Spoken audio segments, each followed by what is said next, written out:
There was a building in the middle of the city, tall and imposing, known only by the locals as the Tower.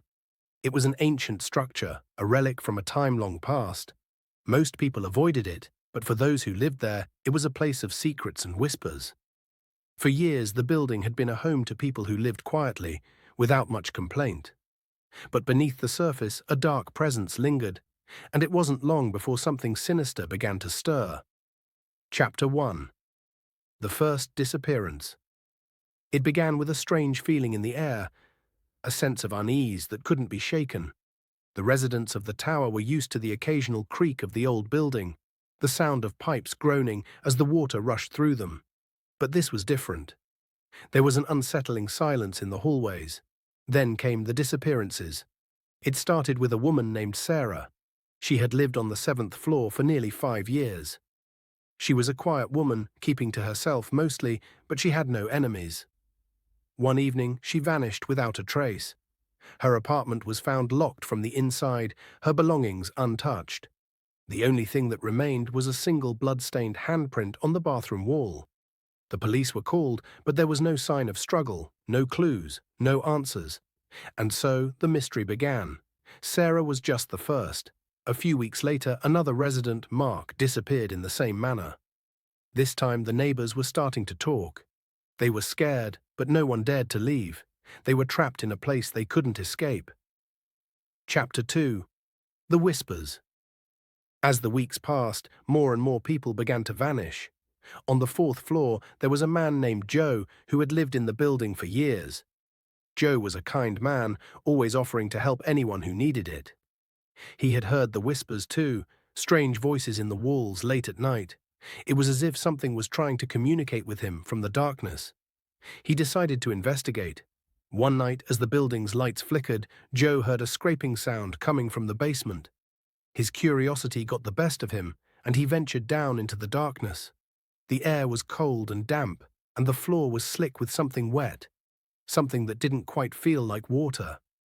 He reached the basement door, the source of the noise, and found it ajar. Inside, the walls were covered in strange symbols, drawn in what looked like dried blood. Joe's heart raced, but he pushed forward.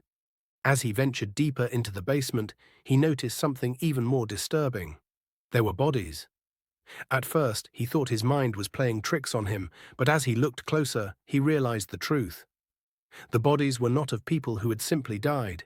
They were dismembered, their faces twisted in horror, as if they had been tortured before they were killed. Just as he turned to run, he felt a cold hand grab his shoulder. A whisper, like a distant scream, echoed in his ears. "Get out, or you'll be next." He froze in terror. The voice was familiar, yet somehow wrong. It sounded like Sarah, the first woman to disappear. Joe sprinted out of the basement, his breath ragged as he stumbled back to his apartment. He locked the door and collapsed to the floor, his mind reeling with what he had just seen. That night, he didn't sleep. The whispers continued, growing louder. It wasn't just Sarah anymore. He could hear the voices of every person who had disappeared, calling to him from the walls, from the floors, from the very building itself. Chapter 3. The Butcher's History. The next morning, Joe knew something had to be done. He couldn't sit idly by while more people were taken. He began to dig into the building's history, speaking to the few people who had lived there long enough to remember its past. It wasn't long before he uncovered something horrifying. The tower had once been a grand mansion, owned by a wealthy family in the early 1900s. The family, however, had a dark secret. The patriarch, a man named Edward Blackwell, had been a notorious butcher. Not in the traditional sense, but a butcher of people. He had run a small meatpacking business out of the basement, but it was no ordinary business. The rumors spoke of him using human flesh in his products, and when the authorities began to investigate, they found the evidence to be true. Edward Blackwell was never caught, however. He disappeared one night, just as mysteriously as his victims. The house was abandoned, but the horror didn't end there. People claimed that the spirit of Edward Blackwell still haunted the building, seeking to continue his gruesome work. Joe shuddered as he pieced together the truth.